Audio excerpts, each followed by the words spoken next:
Je suis Soussou, qui mord la barrière du bon sens. Je vais vous transmettre rapidement les nouvelles brûlantes du Moyen-Orient. Le président Trump a publié sur son Truth Social que si la région de Hormuz n'est pas ouverte dans les 48 heures, l'Iran connaîtra l'enfer. C'est Belenjak à Téhéran. Il y a eu une frappe aérienne de l'armée israélienne. Une grande explosion s'est produite. Nous sommes à Tabriz. L'armée de l'air israélienne a diffusé une vidéo d'une frappe sur un camion démantelé, utilisé comme lanceur mobile de missiles balistiques près de Tabriz, en Iran. Les Iraniens cherchent activement le pilote américain du F-15 disparu dans la région montagneuse, sans succès pour l'instant.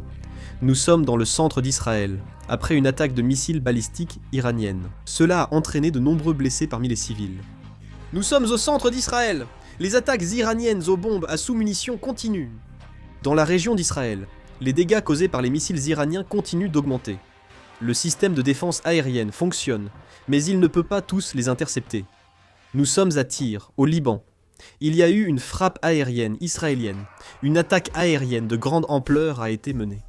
À Tyr, au Liban, l'armée israélienne a poursuivi le bombardement d'un bâtiment. Le corps des gardiens de la révolution islamique d'Iran a revendiqué sa 95e frappe aérienne contre la rampe de lancement Kimars, sur l'île de Boubian, Koweït, le système Patriot au nord de Bahreïn, le QG américain à Silva et l'installation IA Oracle aux Émirats arabes unis.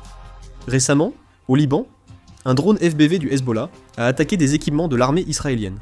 Cette fois, un bulldozer blindé Caterpillar D9 et un char Merkava Mk4M ont été touchés. L'armée iranienne affirme avoir touché la nouvelle tour de contrôle, les tours de contrôle des terminaux 1 et 2, les systèmes de navigation, antennes et radars de l'aéroport Ben Gourion en Israël lors d'une attaque de drone.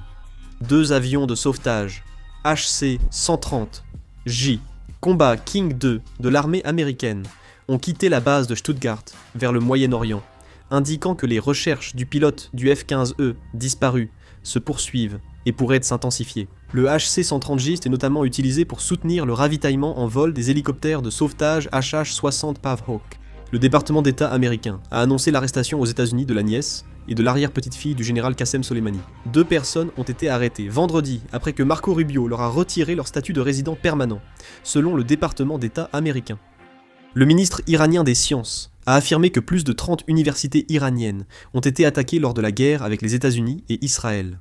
Le commandement central Qatam al-Anbiya a annoncé samedi que l'Iran contrôlerait entièrement son espace aérien et soulignerait davantage les faiblesses des forces hostiles. Le commandement iranien Qatam al-Anbiya a aussi annoncé vendredi avoir abattu un avion de chasse américain avec un nouveau système de défense aérienne. 2 responsables régionaux ont indiqué que les médiateurs du Pakistan, de la Turquie et de l'Égypte tentent encore de réunir les États-Unis et l'Iran pour des négociations. Cependant, il semble qu'il faudra plus de temps pour combler le fossé, car les divergences entre les États-Unis et l'Iran sont actuellement trop importantes. Le bureau du Premier ministre a déclaré samedi que Meloni, lors de sa visite au Qatar, a promis l'aide de l'Italie pour restaurer les infrastructures énergétiques endommagées par les bombardements iraniens, soulignant l'importance du gaz naturel qatari pour la sécurité énergétique mondiale. La ministre autrichienne des Affaires étrangères, Beat Meinleisinger, a déclaré avoir souligné auprès du ministre iranien des Affaires étrangères, Abbas Araghchi, qu'il était nécessaire de cesser les attaques contre les pays voisins et de rétablir la liberté de navigation dans le détroit d'Ormuz. Le ministère indien du pétrole a déclaré samedi que face aux problèmes d'approvisionnement via le détroit d'Ormuz causés par le conflit au Moyen-Orient, les raffineurs indiens ont acheté du brut iranien. Le ministère du pétrole a indiqué sur X que les raffineurs indiens avaient obtenu du pétrole de divers pays, dont l'Iran, malgré les perturbations au Moyen-Orient, et qu'il n'y avait pas de problème de paiement pour le pétrole iranien. La Russie a annoncé que la centrale nucléaire de Boucher approchait d'un seuil critique. Rosatom, société d'État russe de l'énergie atomique, a annoncé que le risque d'accident nucléaire augmentait en évacuant plus de personnel de la centrale de Boucher en Iran. Les agences de presse russes ont indiqué que Rosatom a évacué samedi 198 employés de la centrale nucléaire de Boucher. Rosatom retire son personnel depuis le début de la guerre en Iran fin février. Le journal Yomiuri rapporte que le Green Sambio, transporteur de GPL indien de Mitsui OSK Lines, est le 2e navire affilié au Japon à traverser les principales voies maritimes depuis le début des attaques américaines et israéliennes contre l'Iran.